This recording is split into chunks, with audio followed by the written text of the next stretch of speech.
Motivation feels powerful in the moment, but it's really unreliable. Some days it shows up, but many days it doesn't. And we know that the leaders who build lasting success, they are not the ones who wait to feel inspired. No, they're the ones who rely on discipline to move forward regardless of how they feel. I don't know about you, but I'm ready to get this conversation started. Let's go.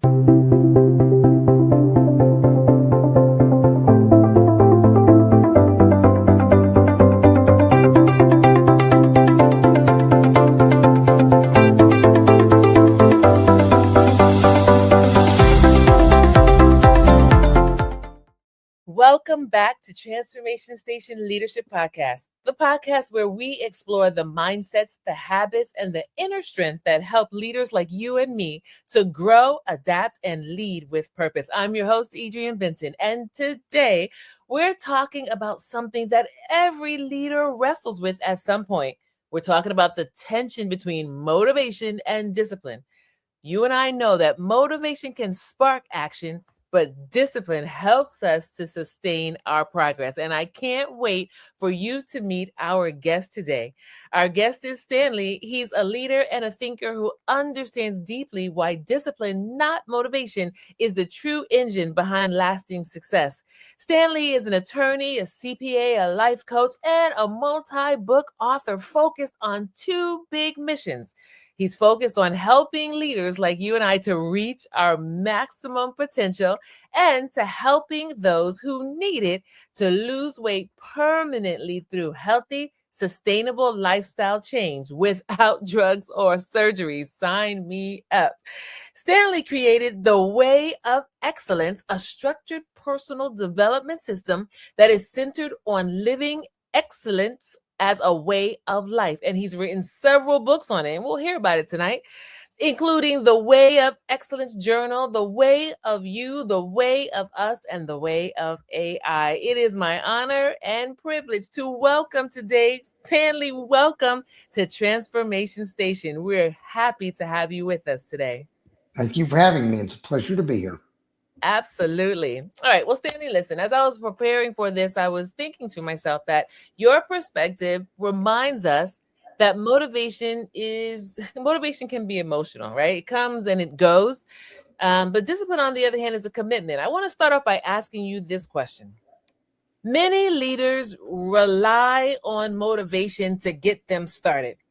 Why do you believe discipline is ultimately more reliable and powerful than motivation? Well, you've already touched on it. Motivation is what gets you started. Problem is motivation wears off. Today is March 9th. Mm-hmm. How many people joined the gym or made a New Year's resolution January 1st to make some changes in their life and they've blown it since now? That's because motivation wears off. Discipline, on the other hand, lasts. Discipline is what keeps you going. It's plain and simple. Mm-hmm. Mm-hmm. That's why I love motivation, but you can't keep it up. Mm-hmm. So true. So true. I saw a quote that said, motivation starts the journey and discipline finishes it. And, Transformation Station community, we always love to take a moment to stop and to assess, to reflect on what we're talking about. And so as Stanley and I are moving forward in this conversation, I'm going to invite you right now to go ahead in the chat and share with us what is resonating with you as Stanley gives us wisdom and gems today. Share with us what is resonating with you and what your takeaway will be as you finish this episode and then share what you've learned with others. So I want to ask you this question next. What was the moment you realized that you had to change? And what did you do first? Okay. First of all, I'm going to put a slight twist on your question when we get to it. I'm going to tell you not the moment I had to change. I'm going to tell you the moment it became my privilege to change. I like that. I got to change. I get to change. Yes. Okay. 4 months before my 50th birthday, I was not at my full maximum weight. I was still 320 pounds at the time. Today, I'm about 145. So big difference from where I was back then. It's a little over 17 years ago. 320 pounds. I asked myself a key question. I said, where am I going to be? And I imagine a lot of leaders ask themselves these kind of questions. Where am I going to be in 5 years if I keep going on my present course? Would you care to guess what the answer was? Tell me. Dead. Mercy. And I decided I didn't want to be dead. So I said, okay, time for some things to change. And so I looked at myself and I said, what are some things I should change? Well, the first thing, I don't know if I was addicted or not. I don't know if I was an alcoholic or not, but I was drinking scotch every day. I was drinking probably more than I should. And the scotch was not serving me. I was serving it. Mercy. So I said, okay, no more. I believe in symbolism. I took my last bottle of scotch, poured it down the toilet, hit flush. It was gone. It's been over 17 years. I haven't had a drink since then. And the funny thing was, I know a lot of people struggle with alcohol. I didn't find it hard. I actually found it pretty easy, believe it or not. And I think it's because if anything, I was not physically addicted to it. I may have been emotionally addicted to it. It was my crutch. It was my warm blanket or whatever. It made me feel good at the end of a long work day, but I wasn't addicted to it. So it was easier to quit. The second thing, soda pop, 2-liter bottles of soda pop. I was drinking 3 of those a day. Have mercy. Yeah. But they were diet caffeine free. So they tell us those are healthy, right? No, they're not. Same thing. Poured the last one down the toilet, hit flush, gone. Haven't had one in 17 years. Don't miss it. Then I made some changes to the way I ate. I stopped eating red meat, beef and pork. I like chicken and turkey. So I said, okay, I'll quit beef and pork. That'll be okay. And then here's the key thing. I started walking. I said, I need some form of movement. And I decided on walking because I said, walking is going to be my exercise of choice. I figure you can do it anywhere, almost anywhere, anytime. You don't need a lot of special equipment. And I figured it would beat me up less than most other forms of exercise. So I said, okay. In the beginning, I couldn't walk 2 or 3 blocks. I had trouble doing that. Mercy. And I found a gym that was open late at night, had a pool. And I'd go in there in the middle of the night when the pool was empty, and I started walking laps in the pool, 30 minutes, hour and a half, 2 hours. And I set a goal to do a 5-hour pool walk on my 50th birthday. Wow. And I did it. No problem. By then, I'd lost about 50 pounds. But now, let's back up a minute. This ties in with where I told you I didn't have to do these things. It was my privilege. Okay. I met a woman 2 years earlier, back in 2007. She lived in Honolulu, Hawaii. Her name was Peggy Chun. I met her. I was on where I drove around the United States, and I interviewed 50 powerful people to get their stories to put them in this book. And I met her in the very beginning of the trip. And by the time I met her, Peggy was completely bedridden. We call it Lou Gehrig's disease here in the United States. She could not move. She could not speak. She was on a ventilator. She couldn't talk. The only way she could communicate, trained people would hold up an eye chart and they could read her eye movements and she could spell words. So it took me like 2 hours to do a 20-minute interview with her. Now, here's the interesting part where I learned something. When I saw her, the thought that went in my mind was, if I ever get like that, I want to be dead. Mercy. I don't want to be here. But that was not Peggy's attitude. Peggy's attitude was, my grandkids are coming over later today. I can see out the window that it's a beautiful sunny day. They're going to take me outside. We're going to paint. It's a beautiful day. We're going to have a great time. You say you're getting ready to drive around the whole United States and you're going to talk to these 50 incredible people. Tell me about every one of them. I want to hear their stories. Sounds like so much fun. I wish I could go with you. So this woman who was in a state where I would want to be dead had more joy for life than anyone I've ever met in my whole 66 years to date. So anytime I had a morning where I wasn't motivated, I didn't want to walk. I don't feel like walking. I don't want to. You know the saying, what would Jesus do? I started saying, what would Peggy Chun do if she could? And the answer is Peggy Chun would have gotten her lazy rear end out of bed. She'd have gone out walking, and she might not ever come back because she was having such a good time. Yes. So anytime I didn't feel like walking, I said, this one's for you, Peggy. And then I got up and I went and I did it anyway. I love that. So so that's a perspective. That's one of the parts of my system that I put together, which you can kind of see on the wall behind me. There's a chart of it. And when people go to my website, they'll see the whole thing. But perspective.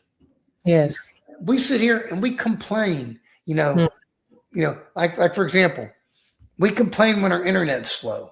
Yeah. Well, it works faster than it did 200 years ago. Yes. What are we complaining about? So it's all a matter of perspective. I love this. So, what I was thinking about while you were talking was this, right?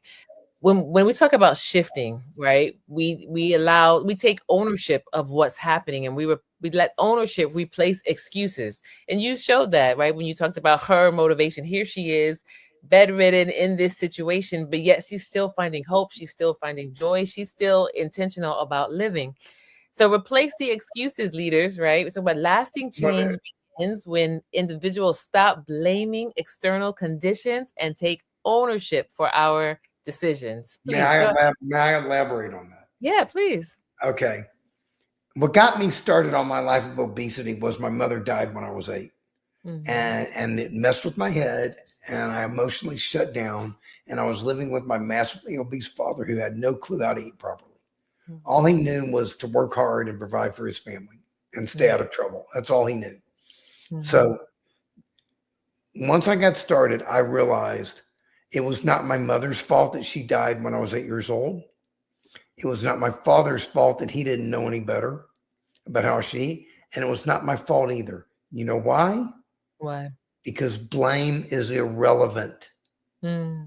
Blame does not fix problems. Anytime you blame, you are living in the past. The past should be what you learn from, not where you live. What matters is figuring out what needs to be done to fix the problem and then doing it. That's it.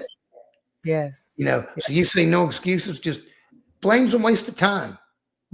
Makes you feel good, but it doesn't get you anywhere. Temporarily. Yeah, absolutely. No, thank you for that. Right. And so Transformation Station, we want to give you a best practice. Stanley is ushering us to this best practice, which says create simple daily habits that you follow regardless of your emotional state. So Stanley, I want to ask you this question next. You say that excellence isn't perfection. Nope. What does that mean in everyday life? And how can someone practice this? Okay. First of all, I'm going to make a universal statement here that applies to everyone listening. Sometime in your life, you're going to fail. And you're going to fail big time. You know why? Because you're a human being. We are all human beings. We are all going to fail from time to time. We're going to mess up. The question is, do we beat ourselves upside the head, punish ourselves, say that we're no good, say that we're worthless, or do we learn from our mistake and move forward? Well, plain and simple, mistake proof that you are trying. You're going to make mistakes. It happens. So When I began thinking about all this stuff, in my business career, my whole living has been, especially the accountant in me, creating systems. How do I take complicated things and make them simple? So I said, how do I take the game of life and turn it into an operating system? A set of rules, guidelines, suggestions on how to live. So I said, well, I used to be a perfectionist. In fact, I used to be a 367-pound perfectionist, as you can see in the picture. I used to complain that all the people around me were not perfect. Well, guess what? I wasn't either. Mercy. And one of the things I learned is to stop being a perfectionist and to become what I call a good enoughist. Okay. Good enough. Good enough is good enough. However, just because good enough is good enough, it doesn't mean you can't try to make it better. It doesn't mean you shouldn't try to make it better. That's what excellence is. Excellence is starting from a floor of good enough and working to make it better and better and better over time. Now, one of the things to realize is anything in life is a long-term game. Yes. The problem is we live in a short-term world. Everything is instant gratification. Alexa, Siri, Uber, streaming video, ChatGPT, Gemini, whatever. It's all instant gratification. And there's nothing wrong with that as long as we realize that we are human beings. Not everything happens in a day. Things take time. It requires patience. We need to learn to think in decades, but then act daily. It's like, example, I tell myself this and I tell my wife this. Every time you eat healthy today,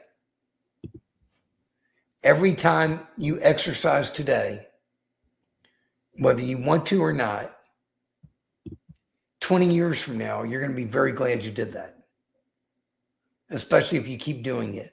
Everything you do today affects yourself later on. The problem is, so many people, we think we're invincible, especially when we're younger.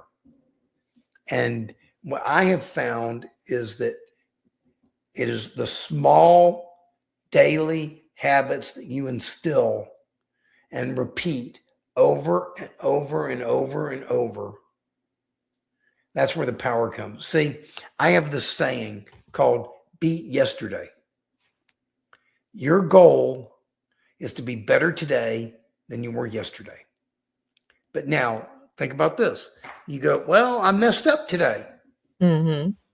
So I guess I didn't beat yesterday. I failed. No. If you quit, you failed. But if you sit there and you say, I messed up today, it's a mistake. I'm going to learn from it. I'm going to pick myself back up, fall down 7 times, get up 8. I'm going to pick myself back up and I'm going to keep going and I'm going to keep going and I'm going to keep going. When in the past you would have quit, that is beating yesterday. You did better than you used to be. So you're beating yesterday. So now, and let me give you an example of that. The day I changed my life, I call that day my rebirth day. Rebirth day. Okay. It was February 1st, 2009, a little over 17 years ago. I'm now in year 18 of my evolutionary journey. Now, if you notice, that day was February 1st, 2009. You know why it was not January 1st, 2009? Why? Because I made New Year's resolutions and I was going to change my life and I quit. I failed. I failed. I messed up. But this one time I did something different. And it was not, first of all, it was not the first time I ever told myself I have to do something. It was not the first time I lost weight. I've lost weight 2 or 3 times before, a lot of weight 2 or 3 times before, but always put it back on because the changes I made were only temporary. When you have temporary changes, you're going to get temporary results.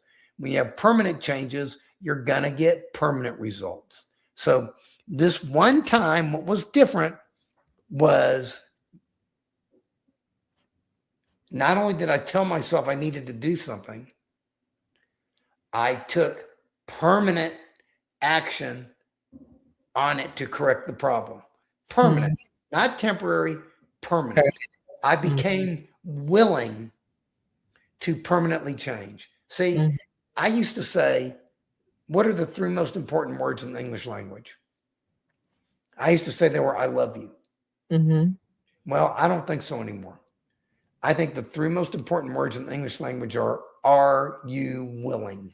Mercy. Because the minute you become willing to permanently and positively change for the rest of your hopefully very long, hopefully very happy, hopefully very healthy life, you're not going to permanently get what you want. Nope.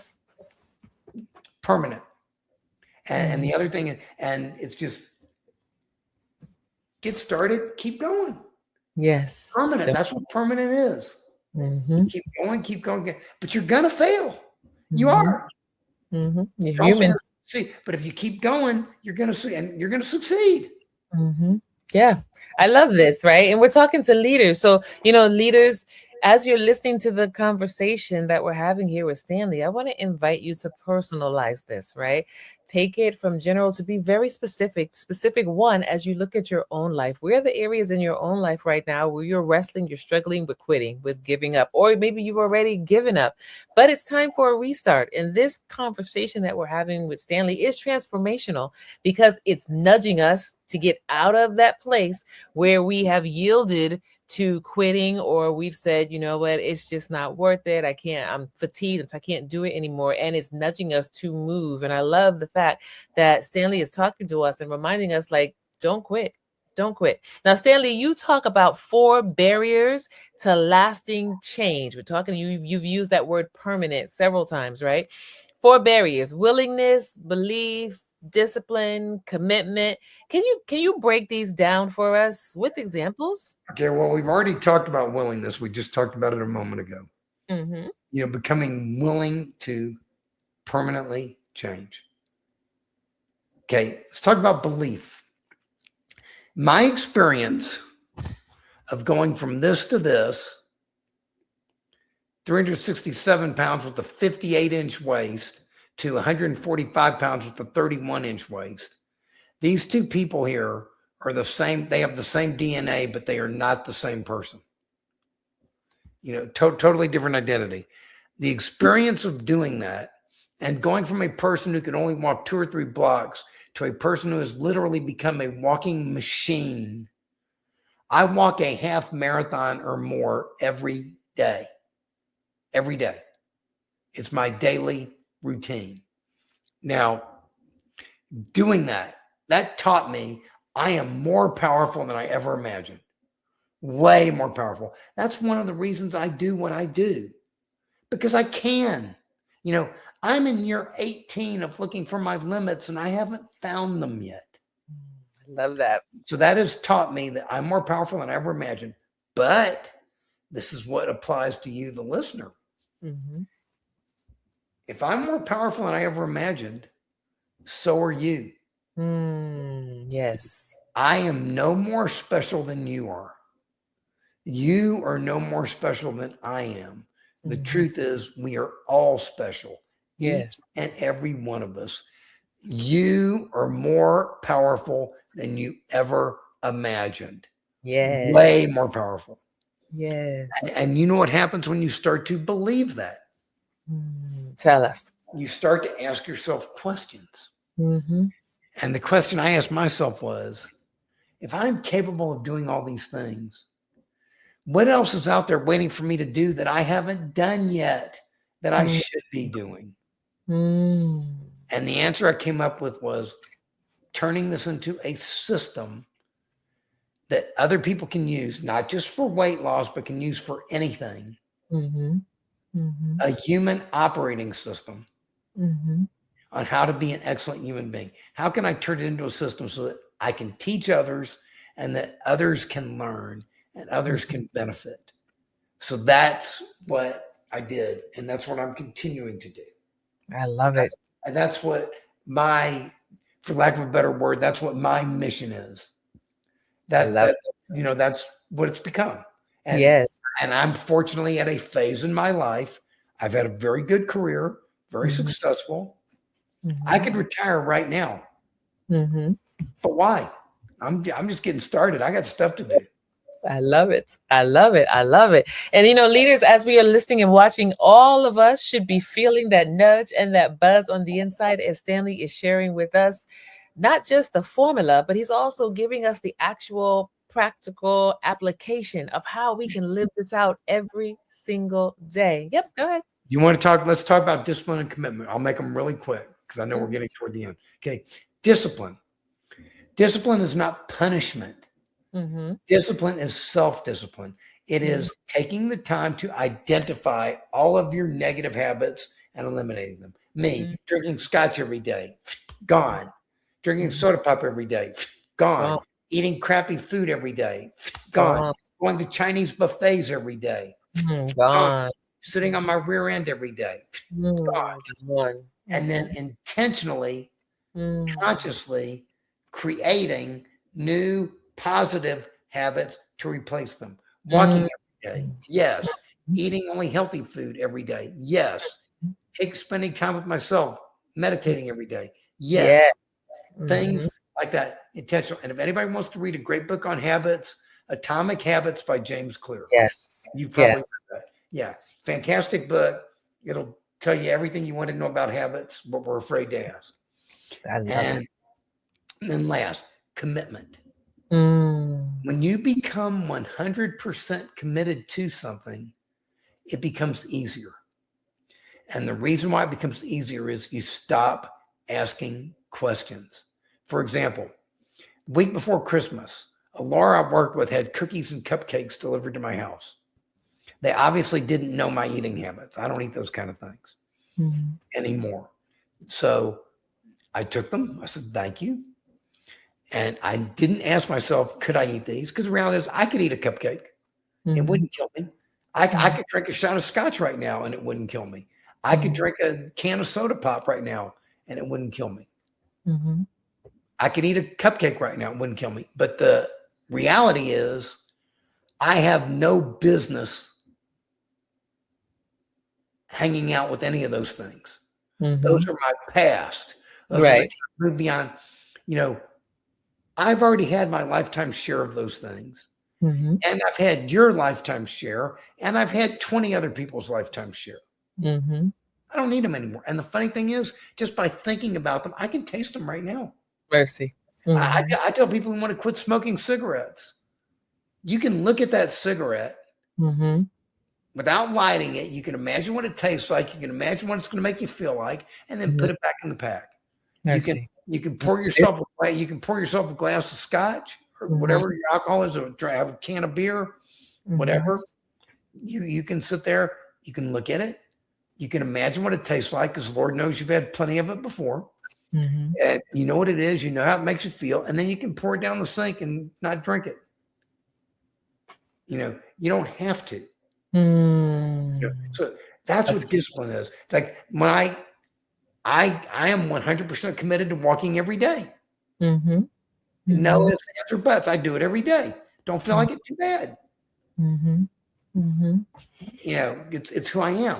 That's why I say the person on the right in this picture is not the same person as the person in the left. And the reality is the person on the right was always inside the person on the left, screaming to get out. Screaming to get out. Yes. And I know for all of us as listeners and viewers, we can absolutely identify and resonate with what you're sharing, because all of us in some area of our life, right? For one person, it may be food, it may be weight. For others, right, it may be self-esteem, low self-esteem, and building confidence. Everybody is, because we're human, we all struggle and we all wrestle, right? So I want to ask you this as we turn the corner on this conversation. For the leader that is listening today, that feels stuck because they're waiting for motivation to show up, what's one disciplined action that they could take today that would begin to change their trajectory? First of all, you're not stuck.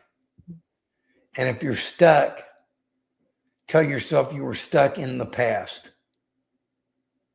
Today is a new day. See, you don't have to wait for motivation. You don't have to wait to hit rock bottom. They tell you, you're not going to change to hit rock bottom. I don't believe in that.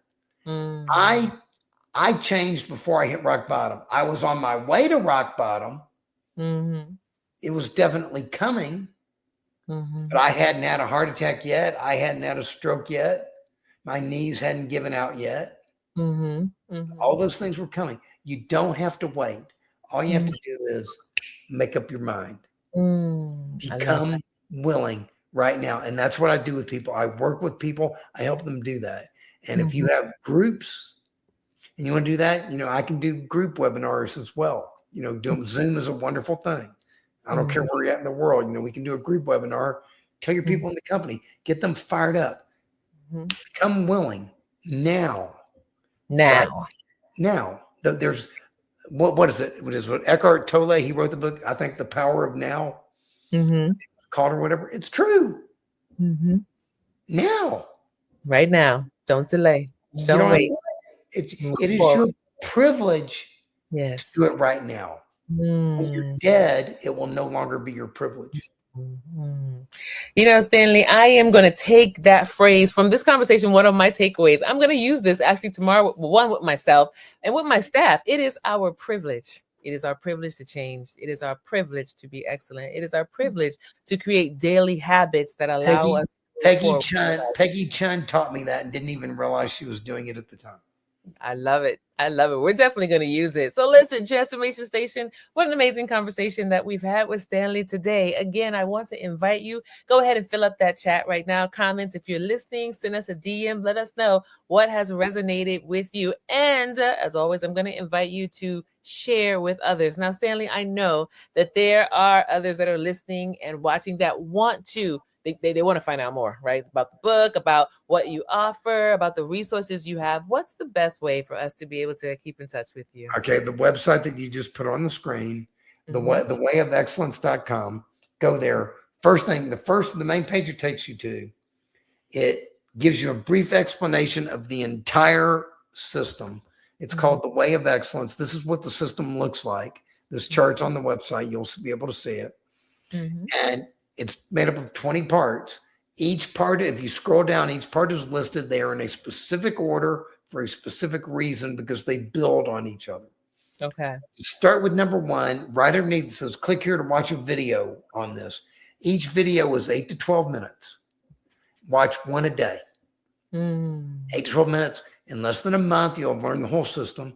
And also, the videos are kid-friendly and they're halfway entertaining. So if you have kids or grandkids and you want to watch them with your kids or grandkids, you can. I made sure they were kid-friendly. And just watch one a day. You'll learn the whole system in less than a month, and you'll be well on your way. Then on the next tab, there's guidebooks. I have several books, like 15 or 16 books up there, all available for free. Free digital download, or you can read them on the website. They're free. And the reason why it's free, it's not that I don't like money. It's not that I don't want you to hire me to help you and work with you, because I do work with private people. It's because not everyone has money. And I don't want money to get in the way of the mission. Because one of the problems is we live in a world where everyone's always trying to make money off of us. And they're putting their best interests ahead of yours. I want to make sure that you know that I'm putting your best interests ahead of mine. I love it. Because that's what's important. And then there's a third tab, which is resources on healthy eating and weight loss. There's a whole system there, tons of videos, tons of information about what I have done, what I believe, what I have learned over the last 17 plus years as to what works to lose weight in a healthy manner with no drugs, no surgeries. I love this. I don't believe in any of those things. I don't think, just because I don't think it's necessary to mutilate our bodies. Mm-hmm. And to load ourselves up with drugs. That's just my opinion. We can do it naturally. Well, listen, this has been a really powerful conversation, very relevant conversation. Leaders, you see the website there on the screen. Those of you who are listening, it's also in the description box for the podcast. So please, I want to invite everybody. You heard Stanley talk to us about the resources that he has, the ones that are free. Engage, get the book, buy the book, read the book, learn, grow yourself, because you know that we believe the community that learns together grows together. Stanley, it's been wonderful to have you with us today. Thank you so much for adding so much value to our community. Thank you for having me. Absolutely. All right, well, listen, Transformation Station, this conversation, it has reminded us today that leadership is not built on occasional bursts of inspiration. No, it's built on daily discipline. Man, we have to thank Stanley for sharing the perspective and for reminding us that real progress does not depend on how we feel in the moment.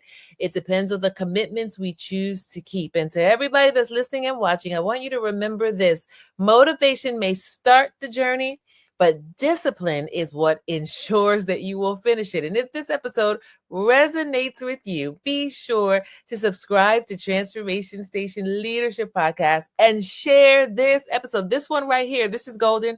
This is classic. More people need to hear it. So share this episode, this conversation with another leader, with somebody in your network who you know is ready to build the habits that lead to, as Stanley said, permanent, that lead to permanent, lasting success. Until next time, stay disciplined, stay focused, and keep on leading with purpose.